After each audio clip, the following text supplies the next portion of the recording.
about that, everyone. So welcome to the Voices of the Trees book talk. I just wanted to remind you that chat is disabled for attendees, but if you have any questions, feel free to enter them into the Q&A feature below. Fernando Reimers is the Ford Foundation Professor of the Practice in International Education and Director of the Global Education Innovation Initiative at the Harvard Graduate School of Education. An expert in the field of education for global citizenship, his work focuses on understanding how to educate children and young people to thrive in the 21st century. Elisa Guerra, an alumni of HGSE, was named Best Educator in Latin America by the Inter-American Development Bank in 2015, and was a finalist for the Global Teacher Prize in 2015 and 2016. Elisa is an international speaker and has authored or co-authored more than 25 textbooks, children's books, and educational books. Fernando, you can take it from here. Well, thank you so much, Mian, and thank you, Elisa. It's such a pleasure to be with both of you. And I want to thank the Gutman Library book series for the opportunity to talk about our book that Elisa and I wrote and that was published a few months ago, The Voices of the Trees. And I want to thank, obviously, all of you who have taken a little bit of time today to be with us, to talk about children's literature and to talk specifically about this book. So, Elisa, I don't know if you want to say a greeting before we dive in. I just want to say I'm very grateful for this opportunity. As an alumni, it's very touching for me to be able to present this book with you today here. That's wonderful. Well, let me maybe start addressing the obvious. Mian, how do you want to do this thing? Do you want us to make our various points? We're going to keep this conversational as a back and forth between Elisa and myself, which is also how we actually wrote the book, and we're happy to talk about that. And so I imagine some of you may be wondering, why did we write this book? What was our goal? Why a book about trees? And I'll speak for myself. Elisa might want to add her own perspective, but I do think we do need more effective ways to engage people of all ages with the reality that the planet is on fire, that the reality of climate change requires that we all reimagine our way of life, not only our own individual patterns of consumption and production, but essentially how we live, how we've organized lives. And I spent a bit of time looking at the research evidence, evaluating the effectiveness of climate change curriculum. And the sad conclusion of that review is that most of that climate change education, climate change curricula are actually counterproductive. It's not just that they don't have the effects of developing people's skills and knowledge and dispositions to actually engage in actions that matter, is that they're counterproductive. That some of them are very good at educating people on the science of climate change, but they're so overwhelming that people conclude there is nothing I could possibly do about that. And in reading that literature for another academic project that I worked on a few years ago, I found a kernel of an insight based on research, which I thought, gee, this is very promising. And the insight was, the first thing that you need to do if you want to educate people to care about climate change is to teach them to care about the environment, to teach them to love the natural world. And so Elisa and I worked together for the last almost 3 years as members of a commission that UNESCO put together to write a report on the futures of education. And in that context, we got to know each other, we exchanged many ideas, including our shared love for children's books. And I think it was Lisa who said, why don't we write a children's book on some of these themes that we're discussing in this report? And we spent a little bit of time brainstorming what particular topic, and we both agreed, let's do something on climate change. But we knew that if we wrote a book that basically said, we're burning the planet is on fire, it would be like all the other available curriculum. It would be depressing, it would be overwhelming to kids, and they would conclude, yes, the planet is on fire and there's nothing I can do about it.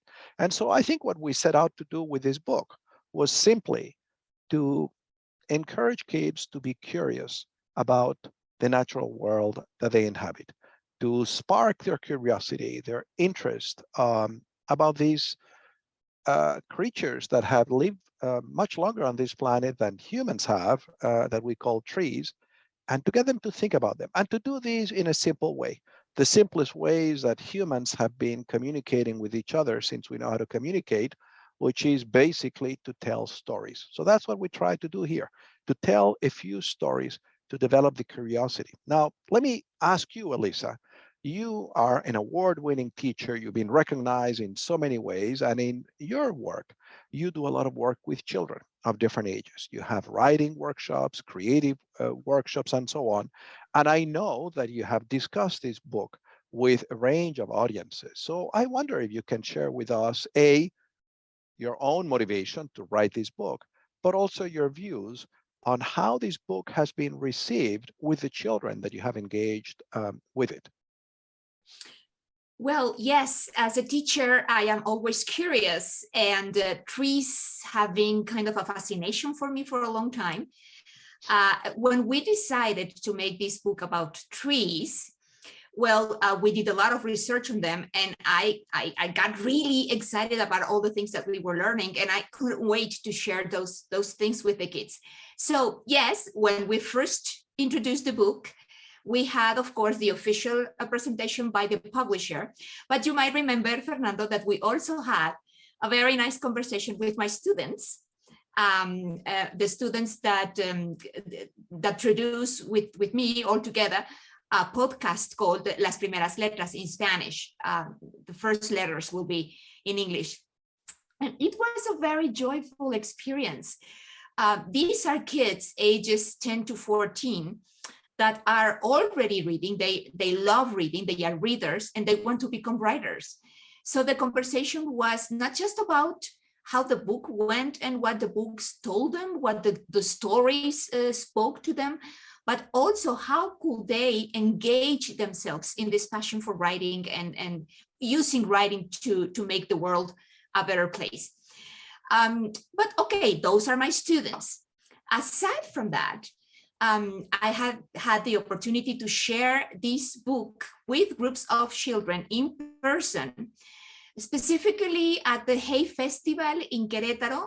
Hay Festival is a well-known literary festival that happens in many cities around the world. And in this particular festival, I shared the book with two groups of children, one in a public library and another one, it's a place that gathers children that work in the streets. These children are the sons of daughters of immigrants. They don't go to school. They literally learn at the traffic lights. You know, there's an organization that takes books to them, to the traffic lights where their parents are selling candies or whatever. So these are kids that kind of spend their days in the streets. So this was a wonderful experience to me to be able to sit down with these children and just talk about this passion for nature and to see what they have to say and to play with them about the book. So for this particular experience, we did these headbands with all the books in all the trees in the book. There are 6 trees in the book, and we tried to impersonate each one of the books, and we tried to feel what each particular tree in every story was feeling. And I think that that's a first step for this empathy that Fernando was just saying. You need to understand and love the environment and to have respect for the other beings. And throughout the book, there are instances where different beings, being human beings, but also animals, get in contact with the tree through the bark of the tree. And we just feel each other pulsations, like a sweet poetry of communication. So far it has been a wonderful experience. There are some other events that have been scheduled, one in Mexico City at the bookstore, also with children. And what I like the most about this is to take these conversations to an intergenerational level, to make parents and grandparents and teachers and students share the readings, share the stories, learn a little bit more about the trees, and of course, get engaged and in things that they can do right now about our environment. So far, it's been wonderful. It's been quite a ride, Fernando. But I would love for you to tell us a little bit more about when we were going back and forth with all the ideas. What are we going to do? Remember, we wanted to find something to be common for all our children, and to be the centerpiece. And then we came to trees. We decided to make trees the protagonists. And I have this in my mind when you said, let's not make children the protagonists. Let's make trees the protagonist. And I would like to ask you to go deeper on that, and also maybe to share how we came to choose the trees that we chose for the stories. Sure, Elisa. So as you explained, we wrote this book having a lot of sessions where we workshop ideas. So we would meet on Zoom, and it took us several sessions to agree that climate change was going to be the focus, because we began with something broader that we'll talk about later, the UN Sustainable Development Goals. But after some sessions, we said, well, how about climate? And then within climate, of course, there's so many ways we could have done a book on climate. We said, well, we want something that'll make kids curious. How about getting them to be curious about something concrete, something that is close to their experience? We said, how about trees? And then we'll talk about trees. We then began to read. There is actually a lot of science on trees. So Elisa and I spent the better part of not this immediate summer, last summer, reading a lot of the scientific literature on trees, on how trees communicate and so on. And that was fascinating. And we would alternate between reading all these research on the life of trees and the science of trees to these creative workshops in which we said, well, how are we going to communicate these things to children? And we said, okay, well, let's do something on trees. Let's have 6 stories. We didn't know at the beginning it was going to be 6 stories.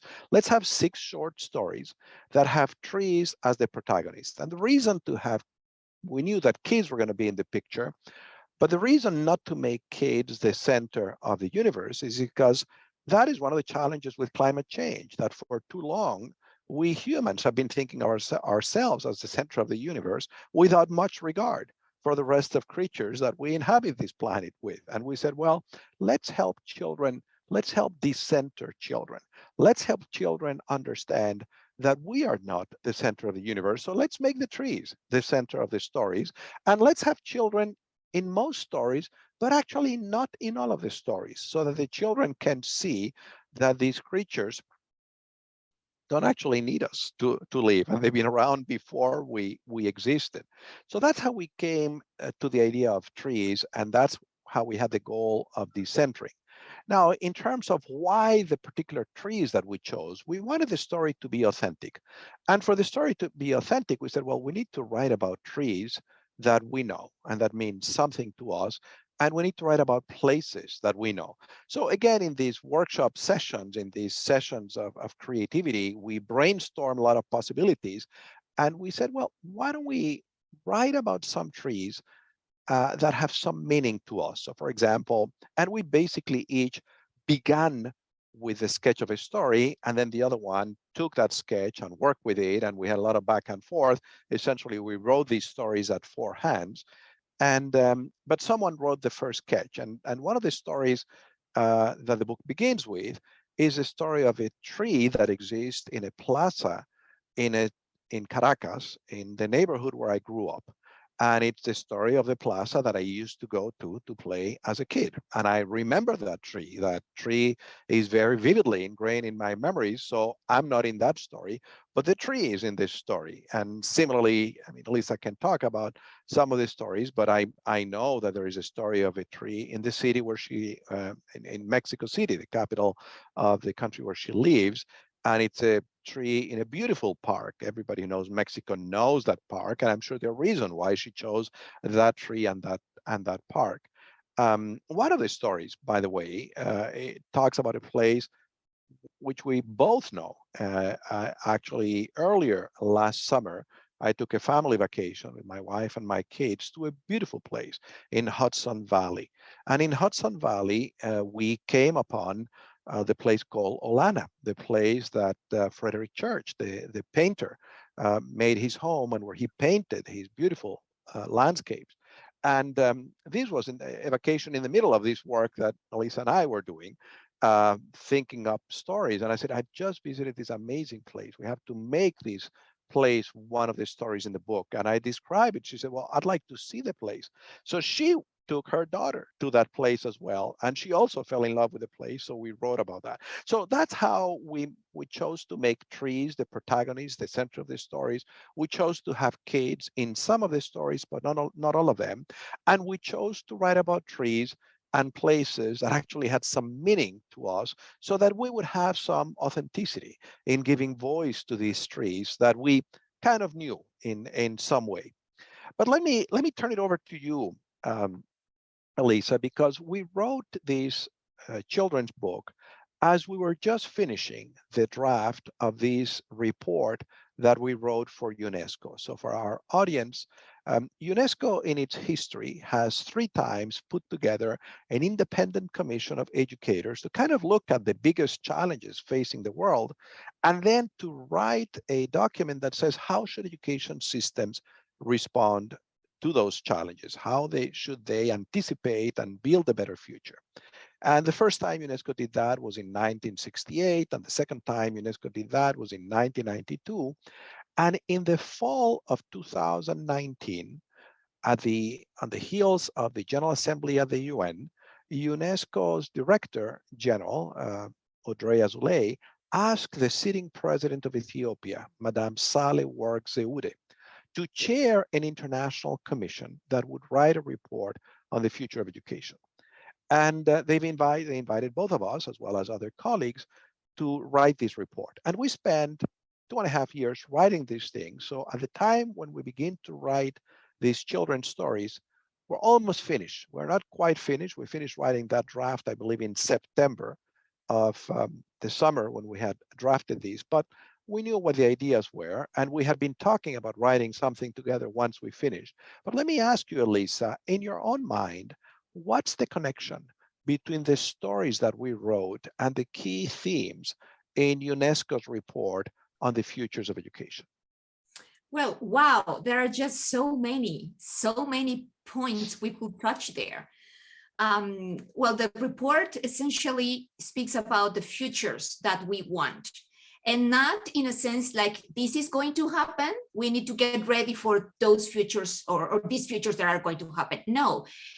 Instead, the report proposes that we imagine the futures in the plural that we want first, and then we work towards achieving those futures. And that's very consistent with what we've been saying about climate change, because, I mean, there's no future for us if there's no planet to live in. And in a way, and that's in the dedication of the book, the futures of our planet depend on the trees and our children, of course. So something that I really like, and it's an idea that we also have discussed previously in this talk, is the idea of intergenerational dialogue, intergenerational and intercultural dialogue. So the books take place, the stories of the book take place in different places of Latin America, of the Americas, and the United States, but they were published in 3 different languages at the same time. And of course, it can expand to different cultures, different ways of being, different ways of thinking. And also the experiences that we had while we were working on this report. I remember very vividly, Fernando, you and I were in a subcommittee with President Vaira Víquez-Rivera from Latvia, and she was telling us about her experience growing up and going to school as a refugee in a refugee camp. And I mean, that experience that she shared with us, it was very touching for me. And it somehow got into one of our stories.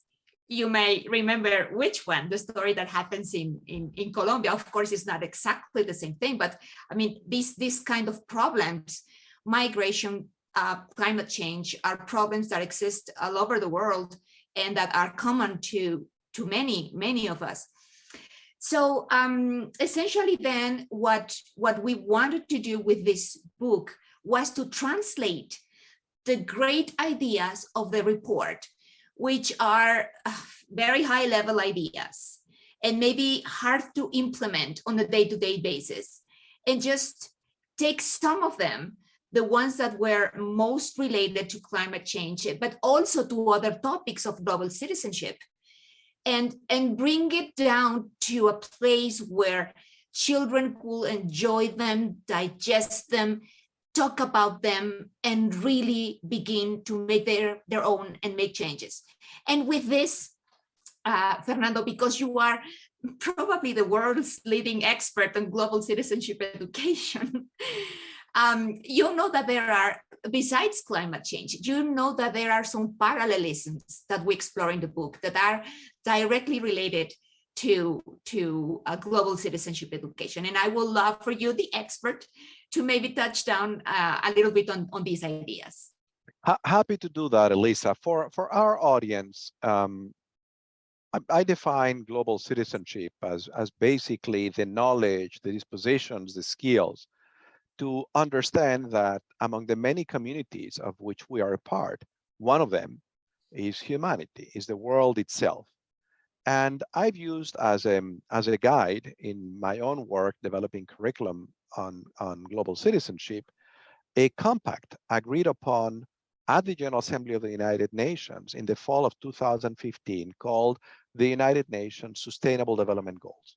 This is a compact that has 17 goals that paint a picture of a world in which we all belong, in which we solve our differences peacefully, and in which we relate to one another and to the earth in a way that is sustainable. Now, these goals include no poverty, education for all, gender equality, and so on. Now, we tried, certainly those goals animated the report on the futures of education that Elisa and I and our other colleagues who co-authored it wrote about. And it also animated this particular story, in these particular sets of 6 stories.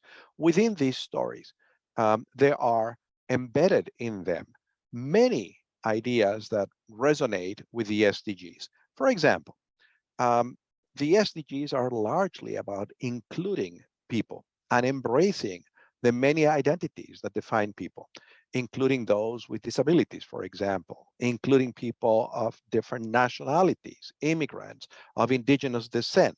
Well, one of the protagonists in the book is a woman who actually helps to save General Sherman, the sequoia in California, in a big fire. And she is an immigrant to the United States. She comes from the city of Puebla in Mexico. Not only is she an immigrant, she is of indigenous descent. So we made the hero of this story, the person who communicates with the tree, who understands the tree, a woman. Gender equity is one of the goals as well as an immigrant woman, as well as an immigrant woman whose identity, her cultural identity, is of indigenous descent in Mexico. Similarly, on the topic of gender equity in this book, there are many, it's mostly girls because it's children, where it's female protagonists who are kind of the heroes of this story, not just the center, but the heroes of this story.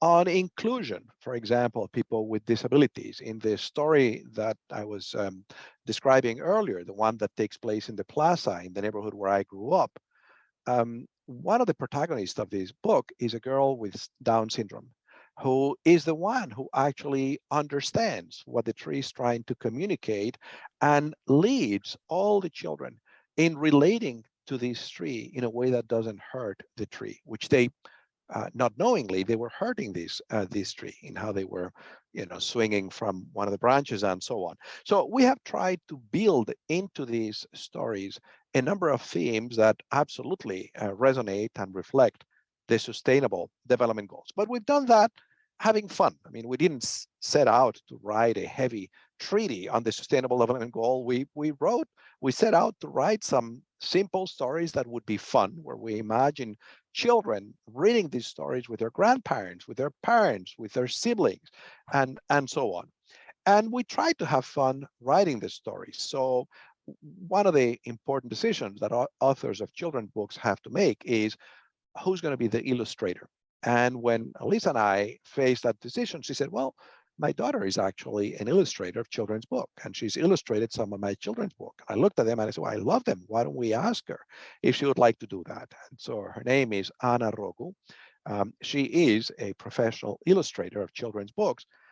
But I wonder, for me, it was very easy. She's a very talented artist. It was very easy to relate to her because I just knew her for this project. She was an artist. But for you, Elisa, she's your daughter. So I wonder if you could talk about that process of collaborating on a professional project with your own daughter. I guess it wasn't the first time, but maybe you want to share with us what some of that experience was like. It was, of course, wonderful, and it's also intergenerational again. For me, it was refreshing to have Annie's point of view because, of course, she's much younger. She's my daughter. And in the illustrations, I think she got just the right idea of what we were looking for. Because without actually saying it or talking about it specifically, she made different illustrations, like from different points of view. So in one illustration, you may see the scene as if you were a bird flying above. In another one, it's like you are zooming into a little spider and the web. Sometimes you look at the illustration as if you were standing on the ground and looking up to the trees. So I really like that different points of view. And I have the book here. I'm just realizing that we have not shown the book. It's here. I have the Portuguese edition here as well, and it came also in Spanish. But so see different points of view in the illustrations. Sometimes very close up, sometimes very far away. And it was really a very meaningful experience for both of us. I would like to mention a little bit what Fernando was speaking about these sequoia trees, because this is one of my favorite stories, and it's the last story of the book. And here we have this woman from Puebla, the immigrant, and you can see she's touching the bark of the tree and she's feeling the tree, and then comes the fire. And if you allow me, I would like to maybe read just this little paragraph that comes with this, because I think there it's a nice example of what is in the book. And so the trees are facing this huge fire, the sequoias in California. You know you're strong when you are still on your feet after the storm, when you resist the attacks of the beetles that bite your bark, and when the fire runs over you but does not consume you. So these are also stories about resilience. There's a story about the passing of a grandfather. Many of our children during COVID had that unfortunate experience of losing loved ones. So it's not only global citizenship, it's not only the futures of education from UNESCO, it's also resiliency and social-emotional well-being. So yeah, I am really excited, as you can see, because this has been not only a very gratifying professional project, but a deeply touching personal project as well. And by the way, going back to UNESCO's report, see the title, Together. We stretch the meaning of this together. Of course, the report means together, humanity, but we would like to stretch this concept of togetherness to include other beings that are not human, together with the trees, with the rest of the living beings that share this planet. Oh my gosh, I think I went a little bit overboard. But anyway, Fernando, you have been writing and co-authoring and editing lots of books. You're maybe one of the most prolific authors on books in education. You get this question many times, I know, but how was this process similar or different? And what could you tell to people trying to maybe collaborate to write books on these topics on education? What from your expertise we can take hands on So I guess the first advice I would give is find a wonderful co-author to write this book with you, like Elisa, who's a good writer, and then this will make it very easy. But this process, writing children's book, I don't consider myself a professional writer of children's books. I have written academic books, and that comes very easy to me, in part because when I write academic books, I concentrate mostly on what I want to say. I don't really spend as much time, maybe as I should, on the form of how I say it, on the aesthetics of it. And so some of those books are wordy and I don't care, and maybe they have more words than they should, and I really don't spend much time on it. This is different. This is only the fifth children's book that I contributed to writing. And I began to do this accidentally, something for another time, and something that I don't consider myself good at. But I think it's important for all of us to always try to learn something new. And so for me, writing children's book falls in that category. It is one of these things that is new for me, that is stretching me, from which I am learning, where I am comfortable feeling that I'm not very good at it. Now, in this particular case, I was lucky to be a co-author with someone who's actually a literature major, who actually takes writing very seriously, who actually is much better with words than I am. And I learned a lot from that. It was a lot of fun. As I mentioned earlier, we had these sessions where we brainstormed the ideas, and that was fun. That was mostly about, getting these big concepts and translating them to something that you could fit into a story. But then came the actual writing and rewriting and rewriting. And it was wonderful to actually see Elisa's mastery with words, her mastery of the aesthetics of the language in a way. I mean, everything that is good about the language here is hers. And it was so interesting for me to see in the process of revisions how actually words matter, and the choice of words is very important. And so I learned something from that, from those revisions. Obviously, one of the ways in which this was different, I have co-authored books with other people and edited books and had collaborators, but it doesn't involve as much revision as this particular one did, as much back and forth with the editions of that. And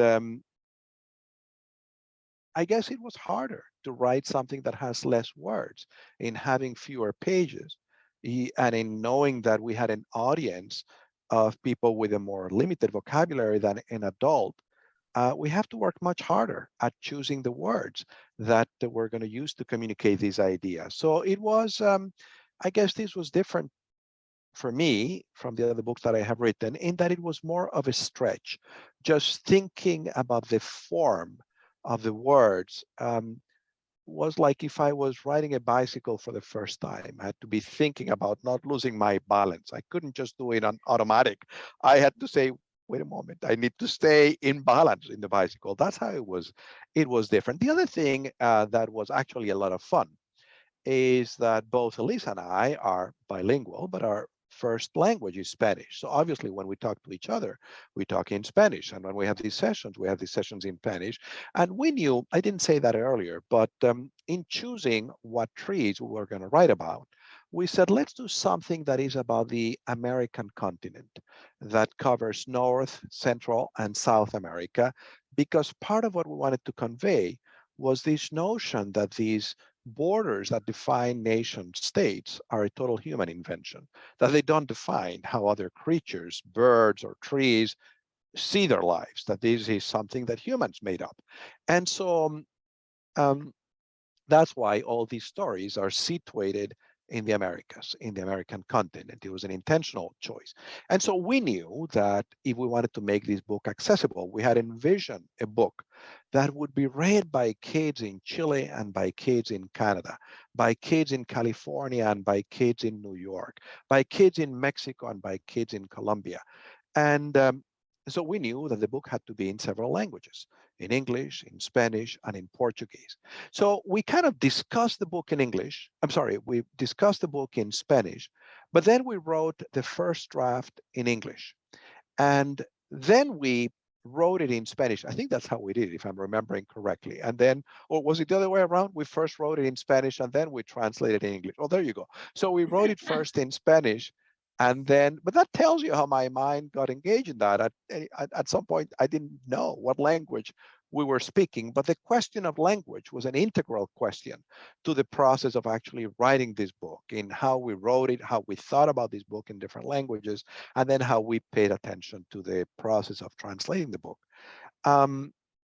Let me conclude with a question for you, Elisa, and then maybe we're going to take some questions from the audience. I guess for any author, the most important part of the process of writing a book is when the book becomes published. And then it's no longer your book. Then the book becomes a co-creation, a co-construction of the reader with the author. And you almost don't recognize the book as your own. The book is whatever the readers make with the book. But of course, for that to happen, you need people to get the book. So tell us, Elisa, how do people get a hold of this book so that they can read it and co-construct these stories with us? That should be the easiest question, and it's actually the toughest. But before I go to that, I would like to just add up a little bit of what you were saying about the process of writing the book. I want to stress the idea that this book, it's not as if I wrote some stories and Fernando wrote another set of stories. That's how it started, but at the end, I really don't know many of the phrases, which ones are mine and which ones were Fernando's. This was not like a little Frankenstein that we did our own things and then just collaged them together. It was really a true labor of integrating these stories. And for me, that I work with children, I kind of felt confident on writing something that will appeal to children, but I wanted that something to have the depth and the importance to really make a difference. And for me, Fernando coming to the project and bringing this expertise on educating children in global citizenship and in all these important topics around the world, the most paradigmatic changes that education is going through, it was very, very important for me. And I never felt overwhelmed by his expertise. He was always very respectful. I mean, we had, of course, many times disagreements, a little bit here, or a word here, or extension there. But I think we were able to resolve these differences I could even say in a poetic way. But now, yes, let's go to where we can get the book. So if you are in the United States, the book right now, it's only available digitally. There's a link that has been shared, a link with a publisher. The publisher is Pearson. And there's a page that is called Vital Source. That is also a page that you go to for textbooks. So many of you may already be familiar with that page.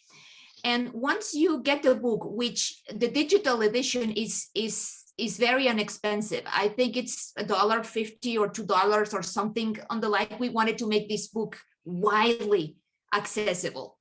So many kids could be, able to get their hands on this book. When you get the digital version of this book at Vital Source, you also get many resources. If you're a teacher, you get lesson plans to work on the SDGs. You get more information and activity sheets to learn more about the books, about the trees in the book, about the stories and the trees in the stories. You download this information, and there are things, sheets for the students, and there are also information that's for parents and for teachers. So I hope that you can go there and download the book. And as Fernando said, it is available in 3 languages, Spanish, English, and Portuguese. And we did also the English version. It's not a translation, it's kind of another version of the book that we completed ourselves as well. And it's going to be also available at Amazon soon. soon. You can now go to the link on Amazon and you will see that it's not available, but it's there. So maybe you can express interest to be notified when the book becomes available. And that's the way to get the print version of the book, which maybe if you're a teacher working with kids in your classroom, it's a good idea. So that's how you get the book. I really hope that you join us in this little adventure, in this little labor of love that we have created for kids around the world. Should we maybe take some of the questions that the audience has posed us? Yes, we have some questions here. So do you want to read them, Jan? Sure, yes. I just answered one online. I can say what it was. The question was, what was the research on education and climate change that this book was based on? And I shared a link to a book published a couple of years ago, where the introductory chapter is a synthesis of research on the effectiveness of climate change curriculum. So that was one of the pieces. As Elisa and I mentioned, we also read a lot of research, not on education and climate, on actual trees. This was research on how trees live, and especially on how trees communicate with each other. So we consulted that. And also, as part of the work that we did over the last 3 years, producing UNESCO's report on the futures of education, we also reviewed a lot of research, in this case, on what works and what doesn't in terms of curriculum and pedagogy. So I'd say those were the 3 most explicit sources of information that inform our thinking. Obviously, Eleanor and Elisa, in her own career and as an educator, has had many other influences of her thinking, and so have I, that I'm sure found their way in how we thought about these.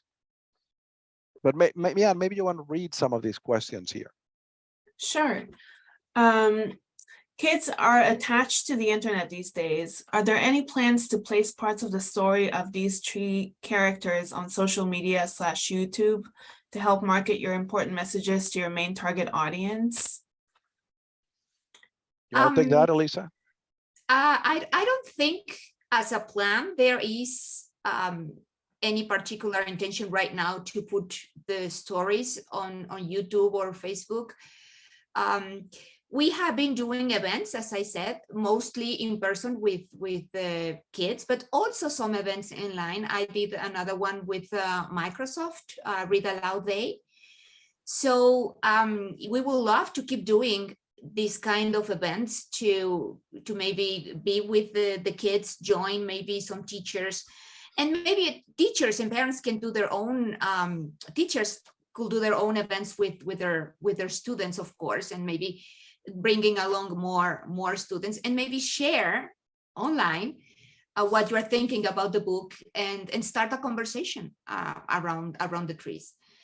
If I could add to that, Yes. what I'd like to say is that Elisa and I share a love for reading, for books. And I think we both agree that reading is a fundamental, foundational skill that children need to develop. So if someone came to us and said, you know, we have a great proposal, why don't you turn your book into a cartoon and forget the books? I won't speak for Elisa, but I would not be particularly excited. I would say no. Part of what we're trying to do is we like this medium. We think it is very important for humans to learn to read, but to also understand reading as part of a broader process of communication. We debated whether to, and in the end decided not to. We debated whether to include questions that, or we didn't include those questions, right? The guides for conversations about these stories. We have questions, yes, but that comes on in the supplementary materials, activities, right? Yeah. not in So the there is book. a yeah. So there is a. I mean, we had picture. If you were to ask us, how did we picture kids would be reading this book? At least I had this fantasy that a child would be reading a book to his grandmother, and they would then be talking about the book.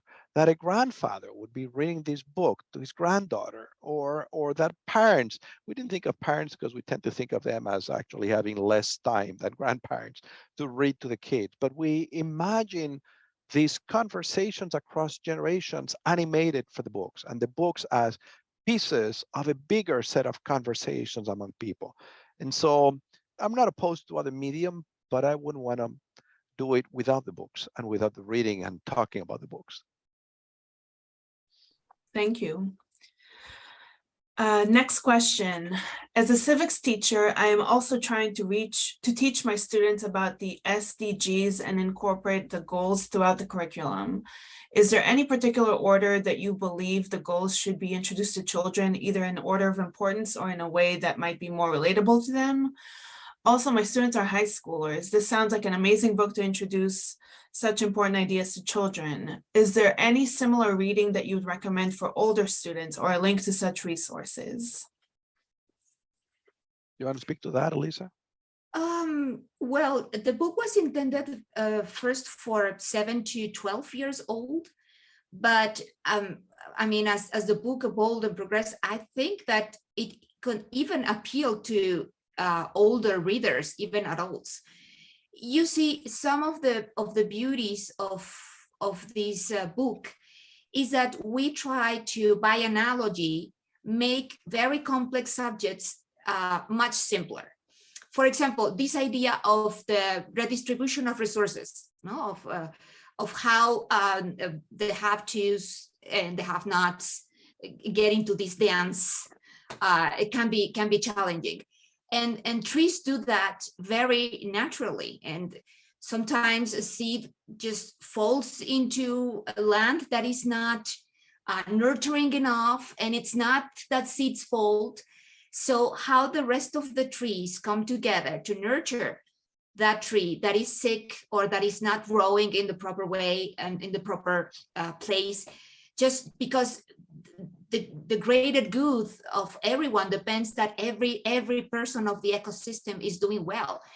So these kind of concepts that sometimes may be hard, I think with the analogies, with the parallelisms of the trees, can come very easy, even for older students. Now, I do not have a particular order that I would recommend for the SDGs. While I think that context might be very important when taking this decision. What is happening in where you live in the context of these students? What is more urgent wherever you are? And maybe start from there. I don't know if you can add up to that, Fernando.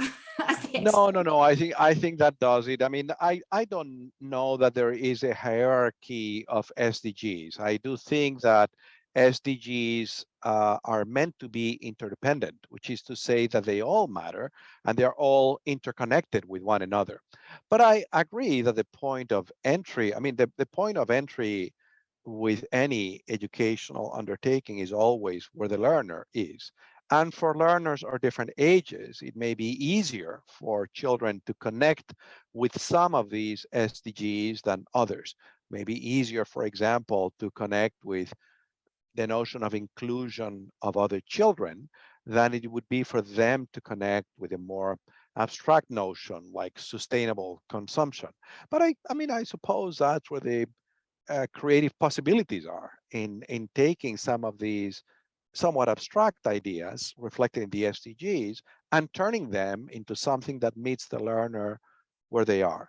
Now, with respect to your question of engaging high school students, I would like to suggest that maybe those high school students could read this book to younger learners, and they could have a conversation with them about the books, and they could reflect. I mean, if you wanted to have a project, they could reflect on what they learned from the young kids. I think that if there is something useful we could teach to to teenagers or older, is also that they are not the center of the universe, and to teach them the humility that they have things to learn from someone younger in their case. So maybe there is a project that they can build with these books, and maybe you can encourage them to write their own books, maybe these stories. If these books succeed, one of the things that I love about the work that Elisa does is that she has these writing workshops with fairly young students. teaching them to become writers. And I have talked to some of these young people, and I'm really fascinated by how they have a well-developed identity as writers, not just as beginning writers, as writers. These young people define themselves as writers, and they are. And so maybe that's a project for your high school students, is get them to engage with this book in a way that gets them writing their own stories, right? Thank you. That's a great segue to the next question. I wonder, once children read the book, what would you tell children to do? To share with their friends, or to take further what they liked and learned in the book?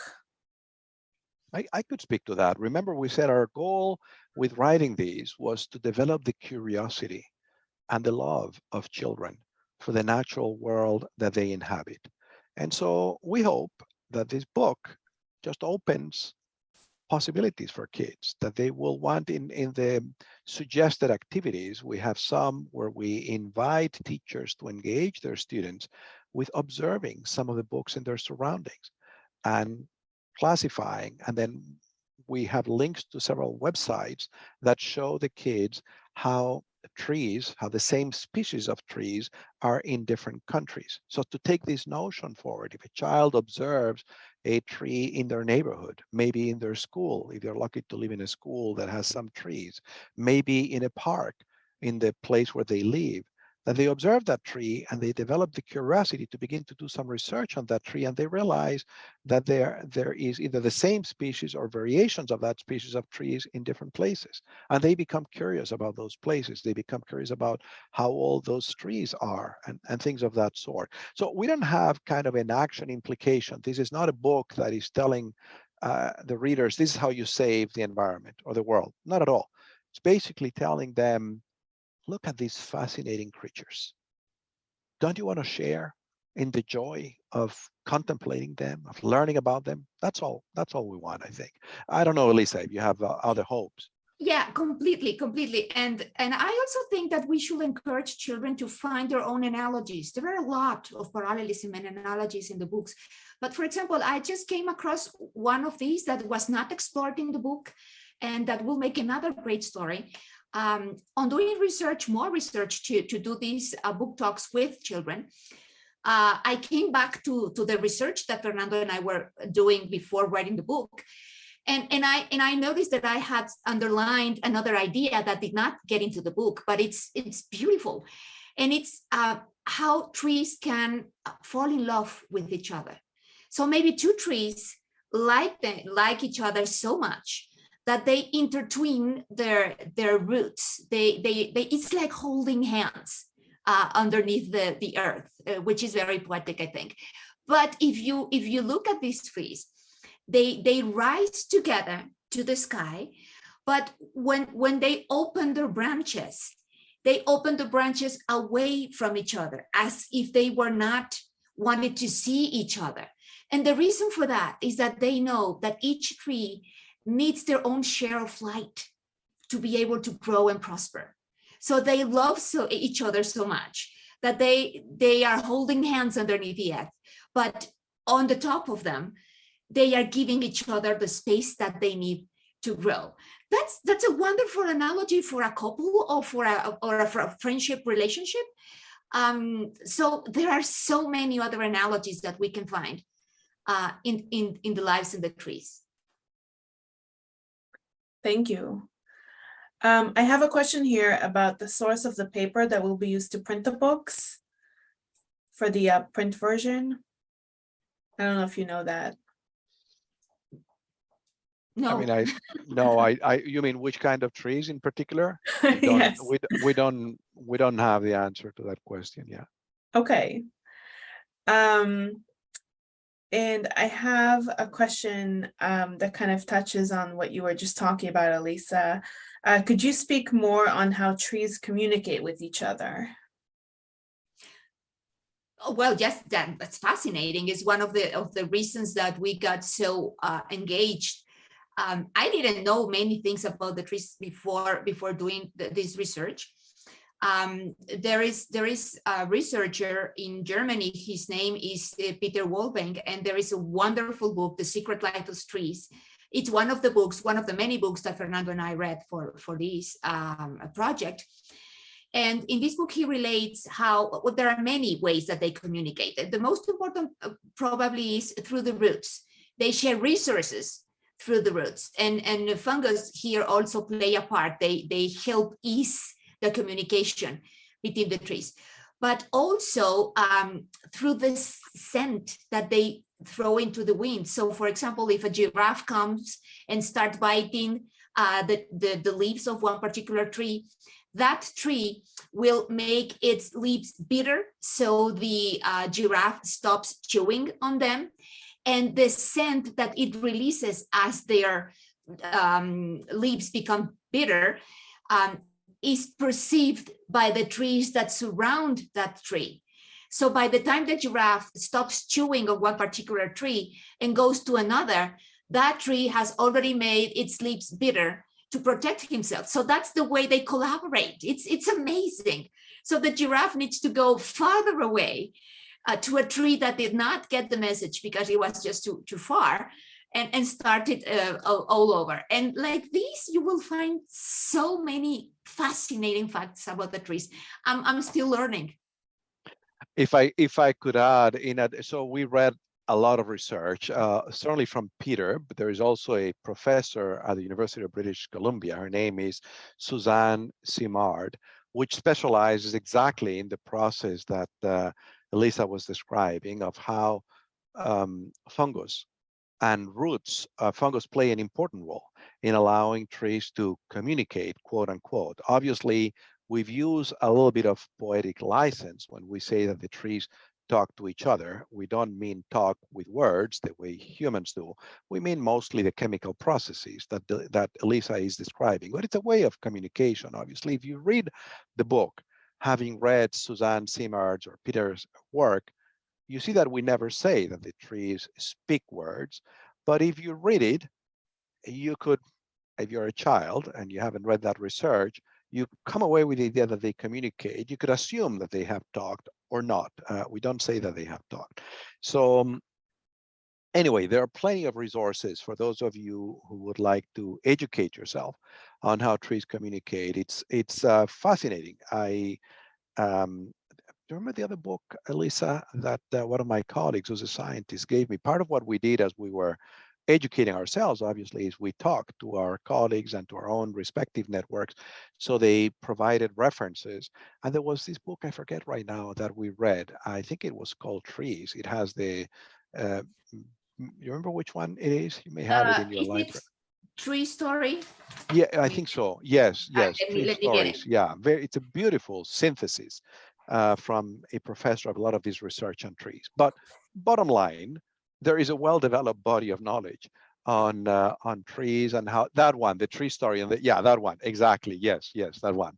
Excellent book. So that was given to me by a good colleague. Well, I think I can say it's the husband of my colleague, Catherine Snow, who's a specialist in literature. And when I was sharing with them what I was doing, and Michael is a biologist by training, he educated me on the trees, and he gave me that book, which we found very useful. Then Elisa and I read it.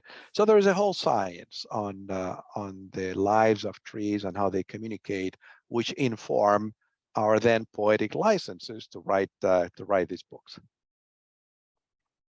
Thank you so much, Fernando and Elisa, for this fascinating discussion.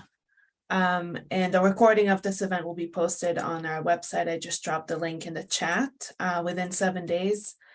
And yes, it's a wonderful book. I read it and I enjoyed it and learned a lot from it. So thank you so much. Oh, you're so kind, Miana. That made my day. I'm so glad to know that you read it and that you enjoyed it. But thank you so much for your interest and for the invitation to participate in this session and for your wonderful moderation.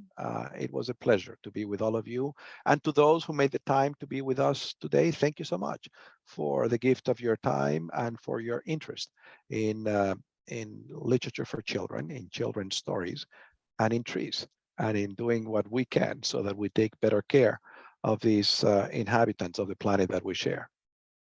Thank you. Thank you. It was great to be back at HGSE, virtually at least. Thanks. Bye. Bye.